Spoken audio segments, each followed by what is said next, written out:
Hello बच्चों, last lecture में हम लोगों ने यूनिफॉर्म सर्कुलर मोशन की कुछ एप्लीकेशन स्टार्ट की थी।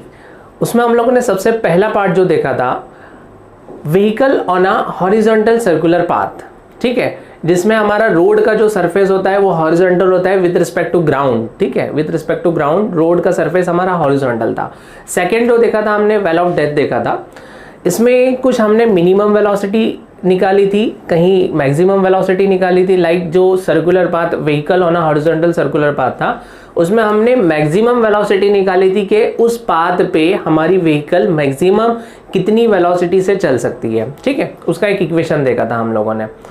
सेकेंड जो हमारा पार्ट था वेल ऑफ डेथ का, उसमें हमने एक मिनिमम वेलोसिटी निकाली थी सो दैट कि हमारा जो व्हीकल होता है वो इस वेल ऑफ डेथ की वॉल पे, इस वॉल पे इस तरह चलता है ना, ठीक है, ये इस डायरेक्शन में, ये हमारा व्हीकल इस डायरेक्शन में ऐसा चलता है, ऐसा घूमता है, ठीक है।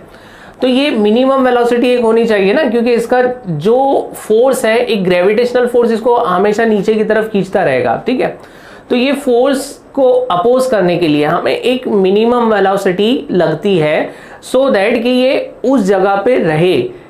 इसका रिएक्शन क्या होता है, यहाँ पर जो mg होता है तो इसका रिएक्शन क्या होता है, यहाँ पर f ऑफ s होता है, ठीक है। तो ये चीज़ हम लोगों ने देखा था कि इसको एक मिनिमम वेलोसिटी रिक्वायर्ड होती है इसको वेल ऑफ डेथ में घूमने के लिए। अदरवाइज अगर वेलोसिटी 0 कर दिया तो वो नीचे गिर जाएगा, या मिनिमम वेलोसिटी से कम रहा तो वो डायरेक्टली नीचे गिर जाएगा, वो वेल ऑफ डेथ में नहीं घूम सकता है, ठीक है। तो अब आगे के पार्ट में हम देखने वाले हैं बैंकिंग ऑफ रोड या फिर vehicle on a inclined road, ठीक है, vehicle on a inclined road. तो ये हमारा टॉपिक है, नेक्स्ट टॉपिक है बैंकिंग ऑफ रोड, ठीक है। तो अब देखो जो हम लोगों ने इक्वेशन देखा था, जो vehicle on a horizontal circular path था, उसका इक्वेशन हम लोगों को अगर याद होगा v is equal to root of mu S into R into G, ये हमारा इक्वेशन था, ठीक है। अब इस इक्वेशन में अगर हम कुछ स्टडी करें, यहां पर r जो है ये radius of the circular path है, ठीक है, radius of the circular path है, तो ये तो चेंज नहीं होने वाला, ये कांस्टेंट रहेगा। यहां पर ये जो g है ये तो ग्रेविटेशनल कांस्टेंट है, ठीक है, ये भी चेंज नहीं होगा। तो यहां पर वेरिएबल क्या है, वेरिएबल म्यू एस है। म्यू एस क्या होता है, mu S coefficient of static friction, ठीक है। तो ये जो होता है तो ये वेरिएबल होता है और इसकी लिमिट क्या होती है, म्यू एस ग्रेटर देन और equal to 0 less than equal to 1। Maximum क्या हो सकता है, 1 हो सकता है और मिनिमम ये 0 हो सकता है, ठीक है। तो अब देखो बच्चों, यहां पे अगर ये म्यू एस की वैल्यू 0 हो जाए, कौन से केस में हो सकता है, ऐसा कब हो सकता है, ठीक है।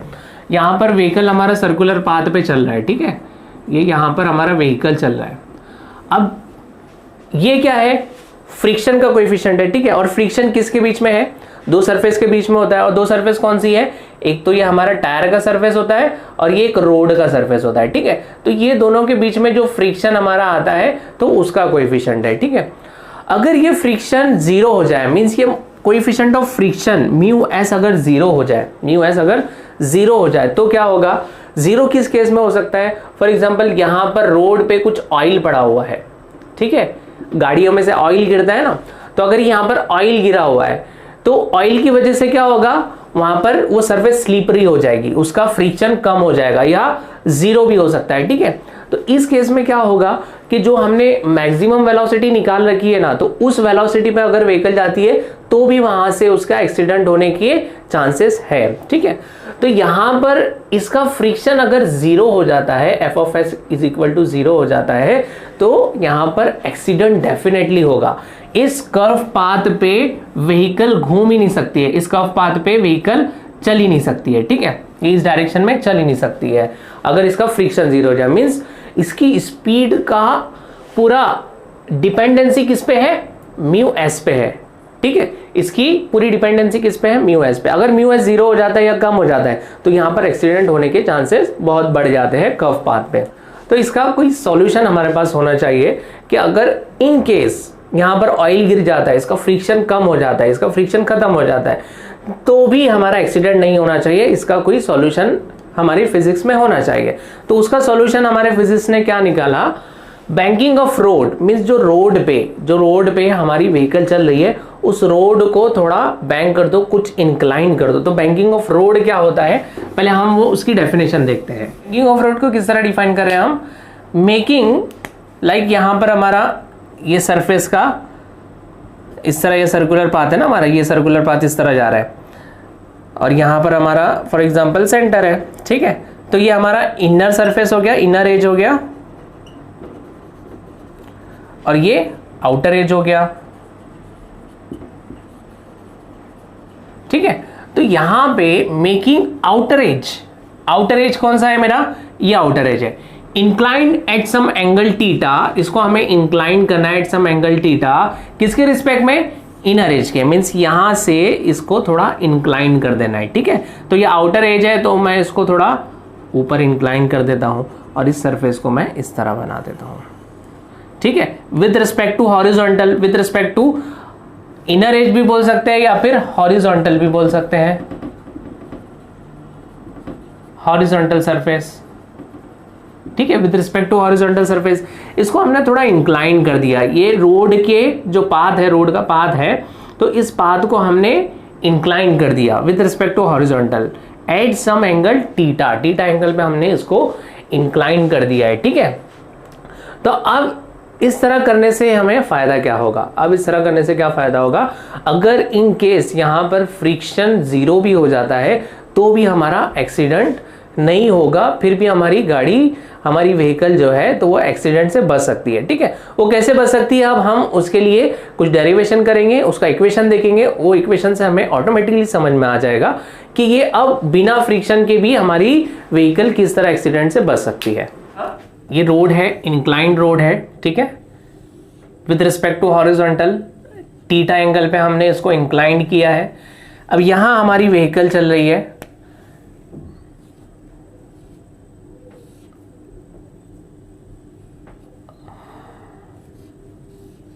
ये व्हीकल है हमारा, ठीक है। व्हीकल का जो सेल्फ वेट है, ठीक है, सेल्फ वेट है यहां से CD से इसका नीचे mg फोर्स सप्लाई होगा, ठीक है। अब यहाँ पे हम इस तरह से इसको एक्सिस बना देते हैं, ठीक है। अब यहाँ पे नॉर्मल जो है, नॉर्मल तो क्या होता है, नॉर्मल इस सरफेस से परपेंडिकुलर हम ड्रॉ करते हैं, ठीक है। तो यहाँ पर व्हीकल पे ये जो सरफेस नॉर्मल लगाएगी, नॉर्मल फोर्स कैसा आएगा, ये हमारा नॉर्मल फोर्स आ गया, ठीक है, ये नॉर्मल फोर्स आ गया। अब नॉर्मल फोर्स को हमें स्प्लिट करना है, स्प्लिट करने के लिए क्या करना पड़ेगा, ये एंगल हमें फाइंड करना पड़ेगा कितना होता है। तो हमने लास्ट लेक्चर में भी निकाला था कि ये जो लाइन है, ये जो लाइन है, ठीक है, ये लाइन जो है तो ये सेम लाइन है, ठीक है, ये लाइन दोनों पैरेलल है। तब ये थीटा है तो ये 90 माइनस थीटा होगा, ठीक है। ये राइट एंगल बन रहा है ना, ये राइट एंगल है, तो यहाँ पे ये थीटा है तो ये 90 माइनस थीटा होगा। और ये नॉर्मल, ये देखो नॉर्मल इस सरफेस से परपेंडिकुलर है ना, मैं क्यों बोल रहा हूँ कि ये दोनों लाइन पैरेलल है, क्योंकि यहां से मैंने ये परपेंडिकुलर एक लाइन ड्रॉ किया है और ये भी इस सरफेस को परपेंडिकुलर है, ठीक है। तो यहाँ पे ये एंगल भी 90 डिग्री बन रहा है ना, ठीक है, ये परपेंडिकुलर है सरफेस को। तो अब ये थीटा है, ये 90 माइनस थीटा है, ये 90 माइनस थीटा है, तो ये क्या हो जाएगा, ये भी थीटा हो जाएगा। और ये थीटा हो गया, ये लाइन अगर थीटा हो जाती है, ये देखो ये परपेंडिकुलर, अगर ये थीटा हो जाता है तो ये इसका अपोजिट एंगल भी थीटा होगा, ठीक है। तो ये एंगल हमारा थीटा आ गया, तो यहां पर ये एंगल थीटा मिल गया। अब इस नॉर्मल का एक कंपोनेंट यहां पर आ जाएगा, तो यहां पर एडजेसेंट साइड पे कौन सा कंपोनेंट आता है, n cos थीटा, और अपोजिट साइड पे कौन सा कंपोनेंट आता है, n sin थीटा, ठीक है। यहां पे भी कंपोनेंट होगा, है ना, बाहर की तरफ एक कंपोनेंट होता है, यहां पर तो ये सेंटर की तरफ ये फोर्स है, सेंटर से अपोजिट की तरफ एक फोर्स जाता है, कौन सा, सेंट्रीफ्यूगल फोर्स को ही ये बैलेंस कर रहा है ना, ये सेंट्रीफ्यूगल फोर्स को ही बैलेंस कर रहा है, ये मेरा सेंट्रीपिटल फोर्स है, और यहां पर सेंट्रीफ्यूगल फोर्स आएगा mr ओमेगा स्क्वायर, और क्या लिख सकता हूं मैं इसको, mv स्क्वायर अपॉन r, ठीक है। तो ये मेरा सेंट्रीफ्यूगल फोर्स है, और ये n sin थीटा क्या हो जाएगा, सेंट्रीपिटल फोर्स हो जाएगा, जो कि मेरे सेंट्रीफ्यूगल फोर्स को बैलेंस कर रहा है, ठीक है। तो डायग्राम हम लोगों को क्लियर है, ठीक है। तो यहां पर ये x डायरेक्शन है, ये y डायरेक्शन है। अब यहां पर हमें दो इक्वेशन लिखनी है, summation of f of x equal to 0 and summation of F of y equal to 0, ठीक है। x डायरेक्शन में और y डायरेक्शन में हम लोग को दो इक्वेशन लिखनी है। तो x डायरेक्शन में कौन कौन से पैरामीटर है, एक तो यहाँ पर mv स्क्वायर है पॉजिटिव डायरेक्शन में, n sine theta negative direction में है, तो mv square divide by r minus n sine theta equal to 0 हो गया, ठीक है। तो इस हिसाब से हमारा ये इक्वेशन बन जाएगा mv square upon r is equal to n sine theta है, ठीक है। तो मैं इसको इस तरह लिख सकता हूँ n sine theta is equal to mv square upon r, ये मेरा फर्स्ट इक्वेशन हो गया, ठीक है। Summation of f of y equal to 0, ये पॉजिटिव है ये नेगेटिव है, ठीक है। तो यहाँ पर n cos theta minus mg equal to 0, तो यहाँ से मेरा इक्वेशन बनता है n cos theta is equal to m into G, ये मेरा सेकेंड इक्वेशन हो गया, ठीक है। Now divide equation 2 with equation 1, equation 2 को इक्वेशन 1 से डिवाइड कर देते हैं, ठीक है। डिवाइड इक्वेशन 2 विथ 1, ठीक है। तो यहां पर 2 क्या है, n sine theta divide by n cos theta is equal to क्या हो जाएगा, यहां पर क्या इक्वेशन है, mv square upon r and mg, ठीक है। तो यहां पर ये हो गया mv square upon r divide by m into G, ये m से m कैंसिल हो जाएगा, n से n कैंसिल हो जाएगा, यहां पर क्या बच जाएगा, sine theta upon cos theta क्या हो जाएगा बच्चों, यहां पर tan theta is equal to v square upon r into G, V square upon r into G हो गया, ठीक है। यहां से अगर हम वेलोसिटी निकालते हैं, वेलोसिटी कैलकुलेट करना है ना हमें, कितनी मिनिमम वेलोसिटी कितनी मैक्सिमम वेलोसिटी रख सकते हैं, तो V square is equal to R G into tan theta हो जा रहा है, तो यहां से वी आ जाएगा root of R G tan theta, ठीक है, root of R G tan theta, ठीक है। अब यही इक्वेशन को अगर हम हॉरिजॉन्टल सरफेस पे जो हमने इक्वेशन निकाला था, v is equal to root of mu S into R into G, ठीक है।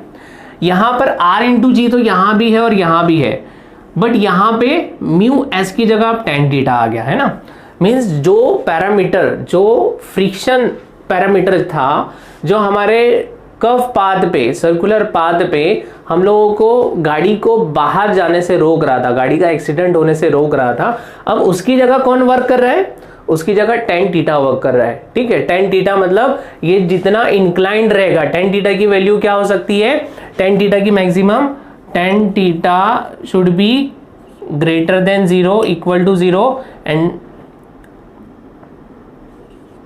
लेस देन और इक्वल टू इंफिनिटी, ठीक है। टेन थीटा की मैक्सिमम वैल्यू इंफिनिटी होती है। तो यहां पे हम लोगों को क्या पता चल रहा है कि टेन थीटा की वैल्यू अब इस वेलोसिटी को डिराइव कर रही है। अब इस वेलोसिटी को कौन टेक केयर कर रहा है, टेन थीटा, मीन्स यहां पर अगर हमने स्लोप 0 रखा, अगर स्लोप 0 हो गया, ये थीटा इज इक्वल टू 0 आ जाता है, तो यहां पर ये वेलोसिटी भी 0 हो जाएगी, मीन्स अब भी ये विदाउट फ्रिक्शन, यहां पर अगर फ्रिक्शन नहीं है और इंक्लिनेशन भी नहीं है, तो यहां पर व्हीकल कर्व पाथ पे नहीं चल सकती है। हमें कर्व पाथ पे चलाना है, या तो फ्रिक्शन रहना चाहिए या फिर जो हमारी सरफेस है वो इंक्लाइंड होना चाहिए, मीन्स बैंकिंग ऑफ रोड जिसे हम कहते हैं, हमारा रोड बैंक्ड होना चाहिए, ठीक है। तो इस तरह हम लोगों को क्या पता चला कि बैंकिंग ऑफ रोड की वजह से क्या होता है, जो चीज के लिए हम कर्व पाथ पे, जो चीज के लिए हम फ्रिक्शन पे डिपेंडेंट थे, अब वो फ्रिक्शन नहीं होने से भी काम चल सकता है। यहाँ पर v is equal to root of R G tan theta मिल रहा है, ठीक है। तो बच्चों पता चला हम लोगों को कि बैंकिंग ऑफ रोड कितना इंपॉर्टेंट है। जो कर्व पाथ पे हम लोग प्रैक्टिकली अगर जाते हैं वगैरह पे जाते हैं, जहाँ पर टर्न्स बहुत ज़्यादा होते हैं, जो पहाड़ वगैरह पे होते हैं ना, तो वहाँ पे जो टर्न्स बहुत ज़्यादा होते हैं, तो वहाँ हम लोग अगर ऑब्जर्व करें तो हमें एक साइड का जो एज होता है रोड का, तो वो ऐसा मतलब क्लियरली हम देख सकते हैं कि वहाँ पे जो रोड होता है तो वो इंक्लाइंड होता है, और वो क्यों होता है तो उसका रीज़न हम लोगों को आज पता चल गया, ठीक है। इसी तरह अगर हम लोगों को एंगल कैलकुलेट करना है कि कितना इंक्लिनेशन देना चाहिए, ठीक है। फॉर एग्जांपल हम लोगों को मैक्सिमम स्पीड चाहिए 40 मीटर पर सेकेंड, ठीक है, 40 मीटर पर सेकेंड की स्पीड चाहिए, तो यहाँ पे हम लोगों को वेलोसिटी है आर जी है, हम लोग के पास टेन थीटा है, तो यहाँ से हम थीटा कैलकुलेट कर सकते हैं 10 inverse of v square upon r into G. ठीक है, तो यहाँ पर ये एक और एक इक्वेशन आ गया हम लोगों के पास, ये एक इक्वेशन है और ये एक इम्पॉर्टेंट इक्वेशन है। ठीक है, तो ये दो इक्वेशन हम लोगों ने फाइंड आउट किया कि हम लोगों को मैक्सिमम वेलोसिटी कितनी रखनी है, और कोई वेलोसिटी हमारे पास ऑलरेडी है। फॉर एग्जांपल हम लोगों को 30 मीटर पर सेकेंड, 40 मीटर पर सेकेंड के हिसाब से हम लोगों को इंक्लिनेशन देना है कि उस रोड पे 40 मीटर पर सेकेंड की स्पीड से एटलीस्ट व्हीकल चले। तो यहाँ पर हम लोग theta is equal to 10 inverse of v square upon R G से कैलकुलेट कर सकते हैं। ठीक है, तो बच्चों हमारा नेक्स्ट टॉपिक है, अब जो इक्वेशन हम लोगों ने फाइंड किया v is equal to R G tan theta, v is equal to root of R G tan theta. ठीक है, तो ये जो स्पीड है, तो ये स्पीड को हम क्या बोल सकते हैं, ये मोस्ट सेफ स्पीड है, मोस्ट सेफ स्पीड। मीन्स इस स्पीड पे अगर गाड़ी चलती है तो गाड़ी के एक्सीडेंट होने के चांसेस 0 है या फिर नहीं के बराबर है। ठीक है, तो अब हम लोग देखते हैं कि इसकी मैक्सिमम स्पीड क्या हो सकती है। अगर हमें इस कर्व रोड पे बहुत ज़्यादा स्पीड से गाड़ी चलानी है तो इसकी मैक्सिमम स्पीड क्या हो सकती है, और अगर हमें गाड़ी स्लो चलानी है तो इसकी मिनिमम स्पीड क्या हो सकती है। ठीक है, तो अब हम लोगों ने जो देखा, ये सिर्फ हम लोगों ने क्या देखा था, पहले केस में हम लोगों ने सिर्फ फ्रिक्शन कंसीडर किया था, और सेकेंड केस में हम लोगों ने सिर्फ और सिर्फ एंगल ऑफ बैंकिंग कंसीडर किया था, means banking of road consider किया था। यहाँ पर फ्रिक्शन अभी कंसीडर हम लोगों ने नहीं किया। अब हम क्या करते हैं, दोनों पैरामीटर को, मींस फ्रिक्शन को भी और बैंकिंग ऑफ रोड को भी, दोनों पैरामीटर को अगर मिक्स करके देखते हैं तो हमें पता चलेगा कि इसकी मैक्सिमम और मिनिमम स्पीड क्या हो सकती है। ठीक है, तो स्पीड लिमिट में फर्स्ट केस हम देखते हैं। स्पीड लिमिट में first case, lowest limit, lowest speed, lowest speed क्या हो सकती है। ठीक है, अब देखो यहां पर ये थीटा हो गया। ठीक है, जो डायग्राम था हमारा, डायग्राम तो सेम आ जाएगा, ये हमारा व्हीकल हो गया। ठीक है, यहां से CG ऑफ द व्हीकल से mg नीचे आ जाएगा, ये mg नीचे आ गया। ठीक है, सेम इस सरफेस से एक परपेंडिकुलर n यहाँ ऊपर जाएगा, ये एक्सिस मैं ड्रॉ कर देता हूँ, यहाँ पे एक्सिस ड्रॉ कर दिया मैंने। तो यहाँ पे अब कौन कौन से फोर्सेस लगेंगे वो देखते हैं हम लोग। एक तो यहाँ पे इसका एक कंपोनेंट जाएगा, यहाँ पे ये थीटा आ गया, ये n cos theta, same last n sin theta, opposite side में n sin थीटा हो गया, n cos थीटा हो गया। अब यहाँ पे m r ओमेगा स्क्वायर ये आ गया। ठीक है, m r ओमेगा स्क्वायर आ गया। और क्या चाहिए मुझे, हाँ, अब यहाँ पे ये तो हम लोगों ने जो अभी केस देखा था बैंकिंग ऑफ रोड का, वो डायग्राम हो गया। अब इसमें और क्या ऐड करना है, फ्रिक्शन ऐड करना है। ठीक है, अब देखो यहाँ पर बच्चों दो केसेस इसमें बनेंगे, एक तो लोवेस्ट लिमिट का, लोवेस्ट स्पीड का, और एक हाईएस्ट स्पीड का। ठीक है, दो लिमिट जो हमारी फाइंड करनी है। तो लोवेस्ट स्पीड और हाईएस्ट स्पीड में होगा क्या, अगर यहाँ पे गाड़ी रोक देता हूं मैं, ठीक है, लोवेस्ट स्पीड की मैं बात करता हूं, गाड़ी अगर मैं रोक देता हूं, अब देखो फ्रिक्शन कहां पर अप्लाई होता है, फ्रिक्शन कहां पर अप्लाई होता है, फ्रिक्शन दो बॉडी की मोशन को रोकता है, दो बॉडी की मोशन को रोकता है। मींस जो डायरेक्शन में बॉडी मूव होने वाली है उसके अपोजिट डायरेक्शन में फ्रिक्शन फोर्स लगता है। ठीक है, इतना तो बात, इतनी बात हम लोगों को क्लियर है। फॉर एग्जाम्पल यहाँ पे अगर ये इंक्लाइंड रोड है, इस तरह ये इंक्लाइंड रोड है और ये मेरा व्हीकल है, ठीक है, तो ये व्हीकल अगर मैं यहाँ पर रोके रखता हूं तो ये इस तरफ मूव करेगा। ठीक है, मींस ये अंदर की एज की तरफ, इनर एज की तरफ मूव करेगा। अगर यहाँ पर व्हीकल को मैं यहाँ पर रेस्ट पोजीशन पे ला लेता हूं तो ये व्हीकल नीचे की तरफ मूव करेगा, तो नीचे की तरफ मूव करेगा तो इसे फ्रिक्शन को पकड़ना पड़ेगा। ठीक है, तो फ्रिक्शन किस डायरेक्शन में पकड़ेगा, इसे फ्रिक्शन इस डायरेक्शन में मूव हो रहा है तो फ्रिक्शन इस डायरेक्शन में लग जाएगा, फ्रिक्शन इस डायरेक्शन में लग जाएगा। तो एफ ऑफ एस यहां पर लग रहा है, ठीक है, एफ ऑफ एस यहां लग रहा है, तो एफ ऑफ एस यहां पर कैसा लगा, ये चीज हम लोग को क्लियर है। अब इस एफ ऑफ एस के भी मुझे कंपोनेंट्स निकालने हैं अकॉर्डिंग टू दिस फ्रेम। ठीक है, तो यहां पर एक इसका कंपोनेंट, अब देखो यहां पर ये इसका ये टेल है और ये हेड है। ठीक है, तो यहाँ से ये ऐसा एक कंपोनेंट जाएगा और एक ऐसा। टेल से हमेशा हम लोगों को उसके कंपोनेंट्स निकालने हैं, ठीक है। तो ये टेल की डायरेक्शन में ये कंपोनेंट आ गया और ये कंपोनेंट आ गया, तो इस डायरेक्शन में जो कंपोनेंट जाएगा एफ ऑफ सी, ये देखो यहाँ पर तो ये थीटा सेम एंगल हो जाएगा, ठीक है, एंगल तो सेम हो गया। तो यहाँ पर एफ एस कॉस थीटा यहाँ पर आ जाएगा और यहाँ पर एफ एस साइन थीटा आ जाएगा, ठीक है। तो यहां पर हम लोगों ने बैंकिंग ऑफ रोड भी कंसीडर कर लिया है और फ्रिक्शन भी कंसीडर कर लिया है। अब इसका अगेन इक्वेशन लिखते हैं हम, सेम प्रोसीजर जैसा हम लोगों ने लास्ट लेक्चर में लास्ट इक्वेशन में लिखा था, summation of F of X equal to 0 and summation of F of Y equal to 0 निकालना है। तो summation of F of X अभी करते हैं, तो क्या होगा, पॉजिटिव पॉजिटिव नेगेटिव, ठीक है। तो यहां पर क्या आ जाएगा मेरा एम आर ओमेगा स्क्वायर, या फिर इसको मैं लिख लेता हूं एम वी, यहां पे ये इक्वल हो सकता है M V square upon R, है ना, M V square upon R भी लिख सकता हूं मैं से। तो यहां पे M V square upon R plus F S cos theta, ठीक है, माइनस एन साइन थीटा, ठीक है, ये आ गया। अब यहां पर एम वी स्क्वायर यहां पर ले लेते हैं, M V square upon R is equal to N sine theta minus F S cos theta, ठीक है। ये मेरा इक्वेशन 1 हो गया, ये मेरा इक्वेशन 1 हो गया। अब यहां पर F of Y equal to 0 की इक्वेशन लिखते हैं, ये पॉजिटिव है, ये पॉजिटिव है और ये नेगेटिव है। तो यहां पे F S N cos theta plus F S sine theta minus M G equal to 0, ठीक है।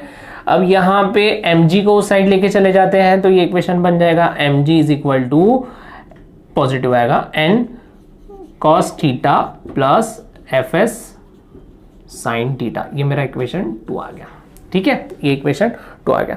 Now divide equation 1 with 2, divide equation 1 with 2,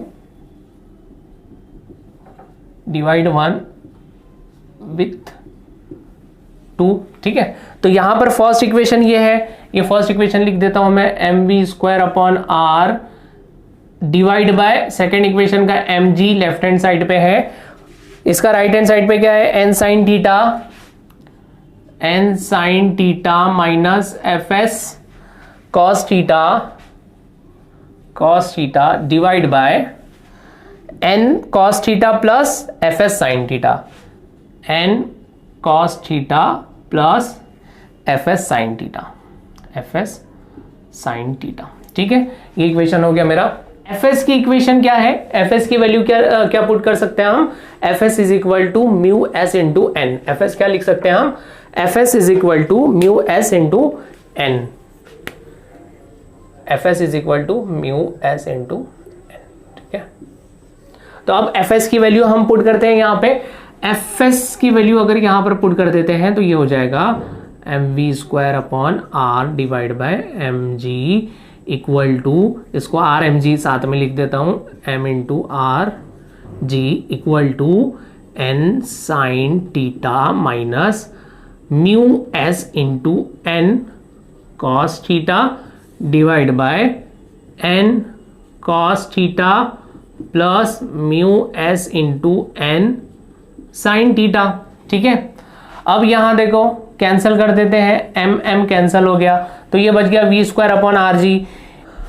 यहां पर न्यूमरेटर और डिनोमिनेटर को क्या करते हैं, इस पूरे न्यूमरेटर को और पूरे डिनोमिनेटर को, न्यूमरेटर और डिनोमिनेटर में एन कॉस थीटा से उसको डिवाइड कर देते हैं, एन कॉस थीटा से डिवाइड कर देते हैं, ठीक है। Divide by N cos theta, ठीक है, एन कॉस थीटा से डिवाइड कर देते हैं, तो ये क्या हो जाएगा यहाँ पे V square upon R G, left hand side कुछ नहीं होगा, यहां पे N sine theta upon N cos theta, N sine theta upon N cos theta minus mu S into N cos theta divide by N cos theta, ठीक है। ये numerator हो गया। अब डिनोमिनेटर में N cos theta divide by N cos theta plus mu S into N sine theta divide by N cos theta. ठीक है, सारे टर्म्स को हमने क्या किया, एन कॉस थीटा से डिवाइड कर दिया। अब यहाँ पे ये एन कैंसिल हो जाएगा, ये एन कैंसिल हो जाएगा, एन कैंसिल हो जाएगा, यहाँ पे भी एन कैंसिल हो जाएगा।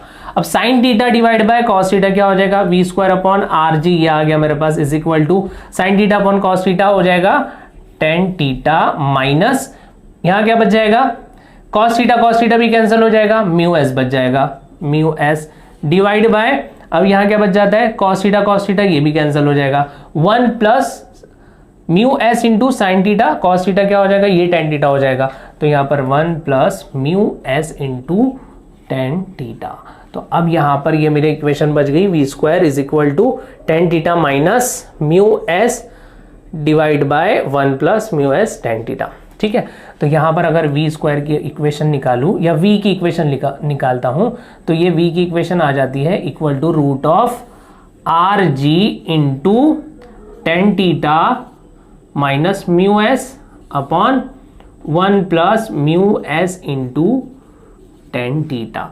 तो ये मेरी मिनिमम वेलोसिटी आई, जिस वेलोसिटी से मुझे इस रोड पर चलना है। ठीक है, अगर यहां पर म्यू एस जीरो हो जाता है, देखो अगर यहां पर म्यू एस जीरो हो जाता है, फ्रिक्शन जीरो कर दिया मैंने, फ्रिक्शन जीरो कर दिया, तो यहां पर म्यू एस ये जीरो हो जाएगा, यहां क्या बच जाएगा टेन थीटा, ये टर्म जीरो हो जाएगा, टेन थीटा डिवाइड बाय 1 बच जाएगा। अगेन ये इक्वेशन अगर म्यू एस जीरो हो जाता है तो फर्स्ट इससे पहले जो हमने डेरिवेशन में किया तो सेम इक्वेशन मिलेगा, v is equal to root of R G tan theta हो जाएगा। ठीक है, अगर यहां पर ये जो टर्म है, ठीक है, यहां पर ये टर्म अगर जीरो कर देता हूं, थीटा जीरो कर देता हूं तो ये जीरो हो जाएगा। ठीक है, ये जीरो हो जाएगा, तो यहां पर v is equal to root of R G, mu S बचेगा, ये भी जीरो हो जाएगा, ये भी जीरो हो जाएगा, म्यू एस बचेगा, फिर से मुझे म्यू एस इंटू आर जी वैसे ही मिल जाएगा। ठीक है, तो ये हम लोगों का मिनिमम स्पीड है जो हम लोगों को इस रोड पे मेंटेन रखना है। ठीक है, ये मिनिमम स्पीड है। तो सेकेंड केस जो हम लोगों का है, हाईएस्ट स्पीड क्या होगी। ठीक है, हाईएस्ट स्पीड देखते हैं। तो सेम डायग्राम हम लोगों का एट एंगल थीटा, यहां पर व्हीकल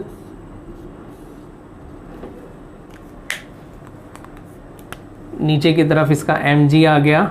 ठीक है, यहाँ पे इसका नॉर्मल n आ गया, यहाँ पर ये एक्सिस सिस्टम आ गया मेरा। ठीक है, अब यहाँ पे फोर्सेस मुझे बताने हैं, ये थीटा हो गया, तो यहाँ पे n cos थीटा हो गया, यहाँ पे n sin थीटा हो गया, n sin थीटा आ गया। ठीक है, mg यहाँ पर आ गया, एम आर ओमेगा स्क्वायर ये यहीं रहेगा, या फिर और M V square upon R लिख सकता हूं मैं इसे। ठीक है, अब देखो यहाँ पे अगर मैं स्पीड बढ़ाता हूँ, ठीक है, मिनिमम स्पीड मीन्स यहाँ पर मैं गाड़ी को रेस्ट पे रख रहा हूँ, तो यहाँ पर रेस्ट में रखने के बाद गाड़ी नीचे की तरफ जा रही है। ठीक है, नीचे की तरफ जाएगी तो उसका फ्रिक्शन ऊपर की तरफ लगेगा।